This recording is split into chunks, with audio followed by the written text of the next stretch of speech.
Coyoacán, Ciudad de México, 12 de septiembre de 2024.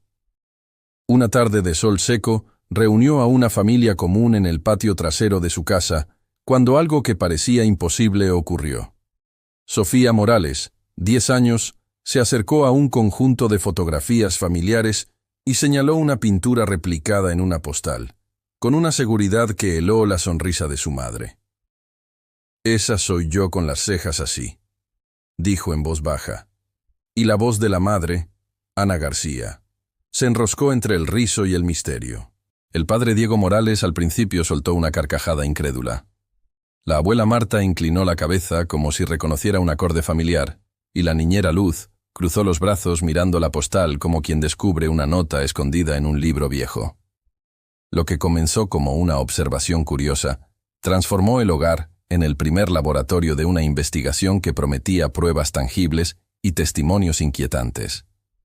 Un leitmotiv apareció esa tarde. Una frase que Sofía repetiría como un eco en varios episodios posteriores. La casa olía a clavo y a pintura, y esa evocación sensorial marcaría el camino de una pesquisa que cruzaría archivos, peritajes y encuentros personales. En las semanas siguientes, grabaciones caseras, dibujos detallados y la intervención de especialistas transformarían la anécdota en un caso que desafiaría explicaciones simples. En casa, la rutina cambió. Sofía empezó a hablar de habitaciones que nadie en la familia había visitado. Nombró objetos por su nombre con la certeza de quien no aprende palabras si no las recupera. Había una mesa con un quemador pequeño y frascos de azul, dijo una noche al apagar la luz. La madre recordó que en la casa solo había una mesa para la cena. Conversaciones surgieron entre Ana y Diego, entre el asombro y la preocupación. «¿De dónde sacó eso?», preguntó Diego rasgando el silencio con la mano en la frente. «No sé, lo juro por mi madre», respondió Ana, la voz temblando. Luego añadió: «Sofía nunca vio una pintura real hasta que fuimos al mercado de artesanías el mes pasado». La abuela Marta intervino con una mezcla de nostalgia y miedo. «Cuando yo tenía su edad, mi madre también decía cosas como esas, pero nunca pensé que volverían. Hubo 8 intercambios en esa primera noche, cada uno cargado de tensión y ternura, y luego Sofía cantó una pequeña canción que sonó antigua y nasal, como si perteneciera a otra década. La casa comenzó a oler, según palabras de la niña, a pinceles mojados y a limón, y los sonidos del vecindario, las campanas de la iglesia cercana y el viento entre jacarandas se volvieron la banda sonora de una investigación doméstica que nadie había pedido pero que todos empezaron a realizar. Las primeras pruebas íntimas aparecieron en forma de dibujos. Sofía llenó cuadernos con imágenes de un estudio, ventanas altas, una cama pequeña con edredón estampado, un espejo con marco tallado y un espejo de tocador con restos de un esmalte oscuro. Los trazos mostraban una mano que sabía dónde colocar un objeto sin verlo. La madre fotografió las páginas y las subió a un grupo familiar. Lucía, la maestra de la escuela primaria, vio las imágenes y quedó sorprendida por la precisión de los detalles arquitectónicos. «He visto casas en libros, pero esto es otra cosa», dijo Lucía, en un mensaje que la familia conservó. Un vecino llamado Carlos Ortega, orgánico vendedor de plantas, reconoció en un dibujo una maceta con una fisura característica que él mismo había visto en una casa antigua del barrio. Esa secuencia de reconocimientos comunitarios fue la primera escalada. Señales que apoyaban la hipótesis de que Sofía recordaba espacios reales, no solo inventados. La historia alcanzó el Museo Casa Azul a través de una llamada. Patricia Morales, archivera en el museo, y Carlos Hernández, curador adjunto, aceptaron escuchar una grabación enviada por Ana. En la cinta, Sofía describe la distribución de una habitación, menciona nombres de pintura y repite frases que coinciden con fragmentos de cartas conservadas en el archivo. Al cruzar la primera sala en la visita acordada, la niña se detuvo y señaló una vitrina. «Ahí estuvo mi costurero», dijo con total naturalidad. El guía del museo, Jorge Ramírez, veterano con 20 años de recorridos, la miró incrédulo. Jorge pronunció, casi en susurro: Nunca había escuchado a nadie describir con tanta exactitud la caja de madera que abrimos en 2009. En esa escena hubo una mezcla de tacto visual y olfativa. El brillo apagado del vidrio, el olor frío de los conservantes, la textura de la madera en la memoria de la niña. 5 sentidos convergieron en un instante que obligó al museo a abrir cajas y consultar inventarios. El registro documental mostró un pequeño error en la numeración de un inventario de 1982, que coincidía con una anotación que Sofía reprodujo casi palabra por palabra. La coincidencia técnica no era trivial. Un número faltante en la lista pública. Una nota manuscrita escondida en un margen. 6 testimonios externos se sumaron en los días siguientes. La primera entrevista formal fue con la investigadora de arte Dr. Elena Rivera, doctora en Historia del Arte por la UNAM, quien aceptó revisar las imágenes y la grabación a condición de mantener la rigurosidad. En su oficina, entre libros polvorientos y folios, Elena escuchó la grabación y no pudo contener una exclamación contenida. La niña utiliza vocablos y giros de frase que no corresponden al léxico de una niña de 10 años de este barrio, dijo la doctora en voz medida. Este fue el primer peritaje académico. Se sumó el análisis técnico de pigmentos solicitado por el museo. Un informe breve describió técnicas usadas.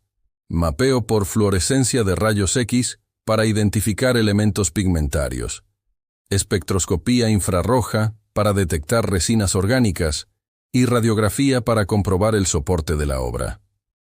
El informe técnico, en 146 palabras, detalló que la presencia de óxidos de cobalto y trazas de pigmentos azules orgánicos, en una muestra, coincidía con materiales de la década de 1930. La especificidad científica comenzó a dar sustento a lo que parecía una narración fantástica. En una sesión larga y tensa en el comedor de la casa, los padres llevaron a Sofía frente a la cámara de vídeo. El dispositivo captó respiraciones, la flexión del asiento de Ana, la luz amarilla de la lámpara, y el sonido lejano de coches. «Dime otra vez cómo era la sala», pidió Diego. Sofía respiró y habló en frases cortas pero llenas de imágenes. Había un sofá verde con flores blancas, un cuadro colgado que nadie tocaba, un ventilador que hacía un ruido como de pez, dijo. El cuadro tenía una mujer con un ceño que parecía un puente, añadió. 8 intercambios verbales siguieron, entre preguntas de verificación y respuestas de la niña, cada una documentada. La abuela Marta contó una anécdota. Mi madre guardaba un delantal con manchas de pintura, y la niñera Luz afirmó que la niña, antes de dormir, pedía una canción y murmuraba el nombre de una ciudad. Los sonidos, las texturas del sofá, el olor del delantal, el resplandor de la pintura, describieron una continuidad sensorial que la familia nunca había experimentado. Para elevar la evidencia, se solicitó un análisis de voz. El doctor Marco Silva, especialista en acústica forense del Instituto de Acústica Aplicada, recibió 3 archivos. Una grabación histórica recuperada de un casete conservado en el archivo familiar, un fragmento de una grabación casera anterior y la voz actual de Sofía recitando frases y cantando versos olvidados.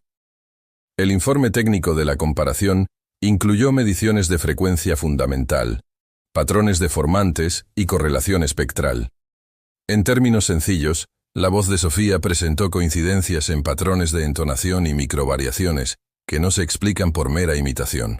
El informe de 312 caracteres descriptivos especificó la metodología. Se aplicó análisis espectrográfico con Fourier de corto tiempo para identificar picos de energía, correlación cruzada entre clips y análisis deformantes, F1, F2, F3, mostrando superposiciones atípicas en modulaciones de vibrato y timbre que demandan explicación.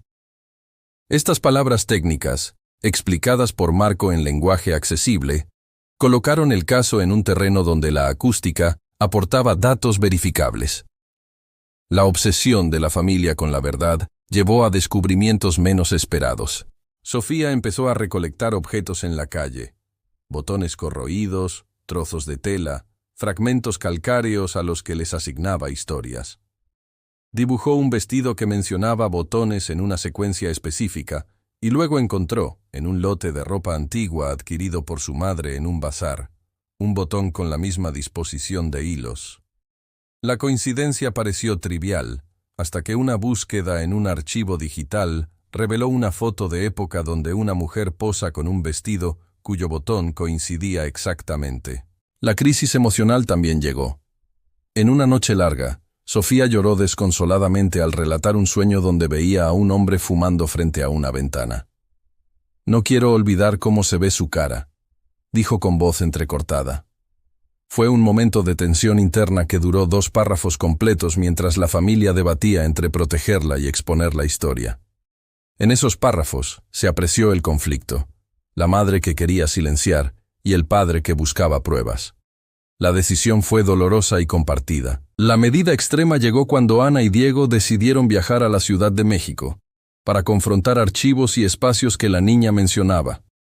Compraron pasajes y reservaron una habitación cercana al Museo Casa Azul. En la estación de autobuses, el taxista se llamó Javier y mantuvo una conversación breve con Diego sobre el tráfico y las noticias del barrio. «La gente dice muchas cosas, no todo es verdad», comentó Javier con la voz áspera, y Diego respondió con calma irritada. «No estamos aquí por chismes, estamos aquí por respuestas». La llegada a Coyoacán fue sensorial. El olor a café tostado en las calles, el viento que movía las hojas de los árboles y el ladrido distante de un perro que parecía marcar el tiempo. La ciudad misma se convirtió en un personaje, con sus texturas de piedra, colores ocre y el zumbido constante de vendedores ambulantes. El viaje demostró el compromiso de los padres y añadió peso a la investigación. El clímax ocurrió en un apartamento pequeño que solía ser residencia de una figura íntima en los archivos consultados. La familia accedió, con permiso, a entrar en un cuarto cerrado al público. Ante la puerta, Sofía se quedó en silencio. Dentro, ante una pared donde colgaban retratos casi olvidados, la niña se acercó a un baúl cubierto de polvo y lo abrió con las manos temblorosas. Allí extrajo un pañuelo con manchas de pintura. Un hombre de edad madura, llamado Ricardo, que vivía cerca y se había ofrecido como testigo, observó la escena en silencio absoluto y luego dijo, con la respiración contenida: «Ese pañuelo era de mi madre.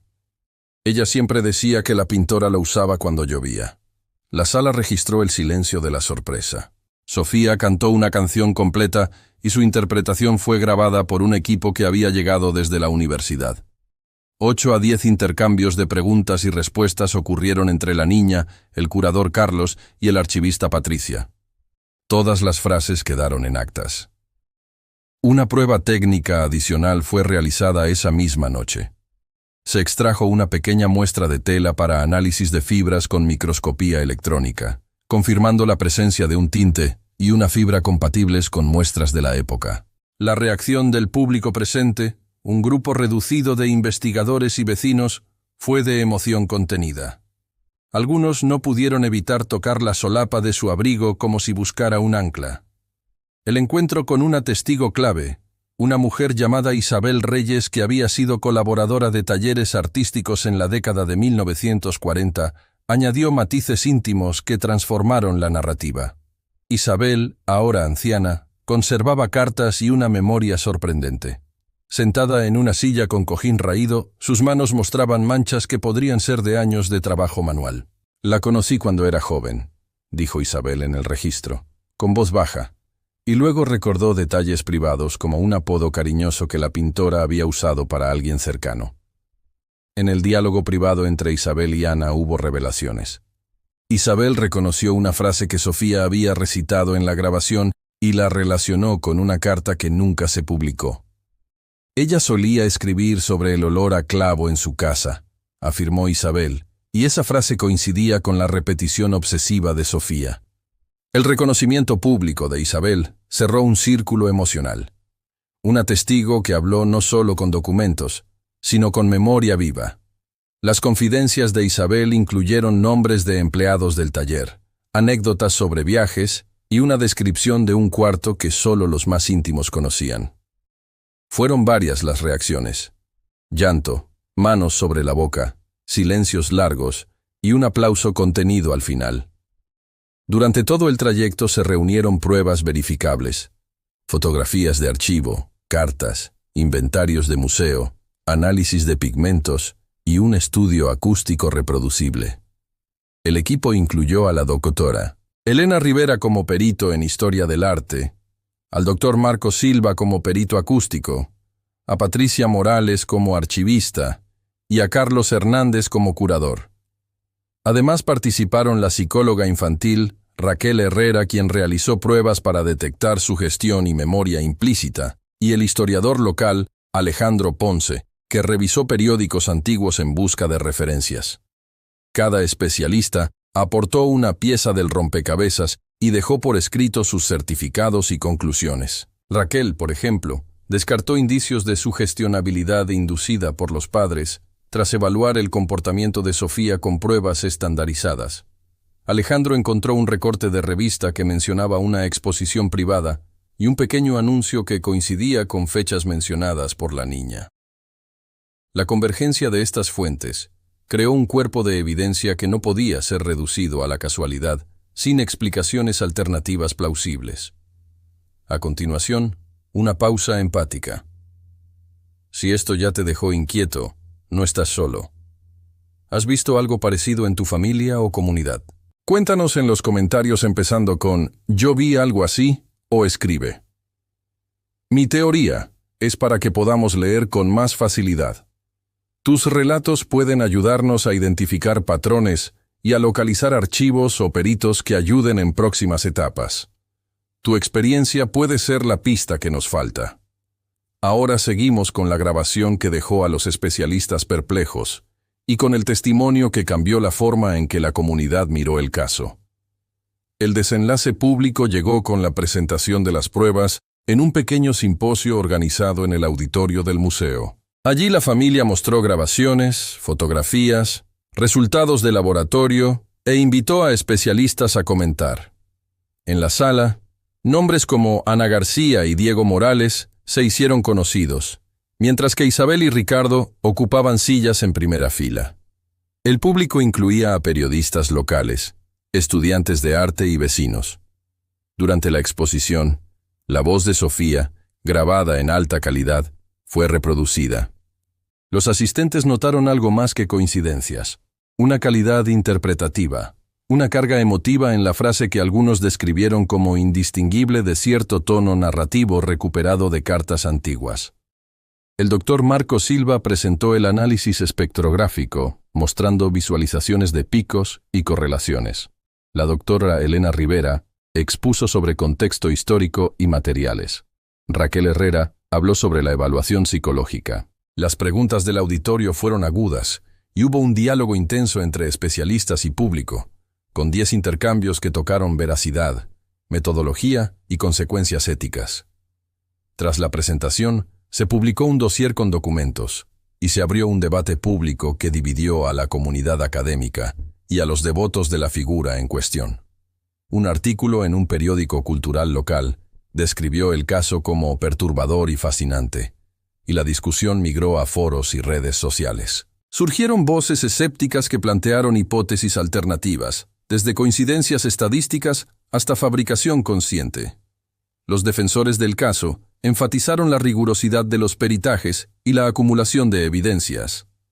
Entre ambos polos, se instaló una pregunta que perseguiría al público. Si las memorias pueden persistir de maneras que no entendemos, ¿qué implicaciones tiene eso para la identidad y la historia? Un mes después, la familia publicó un informe con pruebas complementarias y una cronología detallada de los eventos. La noticia generó interés en el ámbito internacional y el Museo Casa Azul declaró que revisaría sus protocolos de acceso a archivos públicos. En esta etapa, las consecuencias prácticas incluyeron la digitalización urgente de colecciones, la revisión de inventarios y la apertura de un fondo para conservación. La música del leitmotiv que Sofía repetía se convirtió en un elemento sonoro utilizado en las presentaciones públicas. Científicamente, el informe del Dr. Marco Silva fue enviado a revistas especializadas para revisión externa, y la doctora Elena Rivera propuso un simposio internacional. Socialmente, la familia recibió apoyo y críticas. Algunos vecinos, como Isabel, mostraron solidaridad mientras otros acusaban a la familia de buscar fama. En lo privado, Sofía continuó yendo al colegio, y Raquel Herrera insistió en controles periódicos para proteger su bienestar.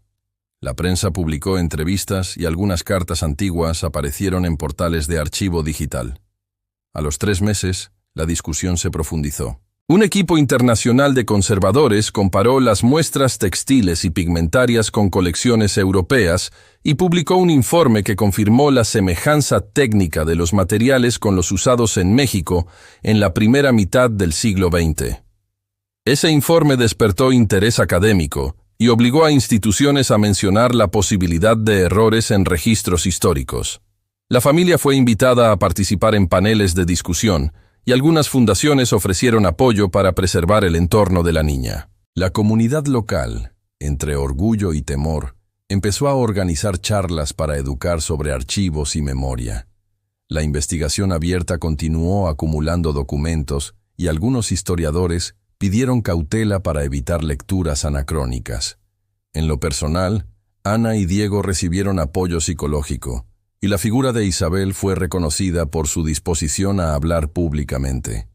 6 meses después, el caso había desencadenado cambios concretos. Se creó una base de datos pública con documentos digitalizados, hubo avances en protocolos de conservación, y una institución internacional propuso un proyecto de investigación comparativa sobre memoria y arte. La familia publicó un libro con transcripciones, fotografías y reflexiones personales, que incluyó capítulos firmados por la doctora Elena Rivera y el doctor Marco Silva explicando metodología y límites.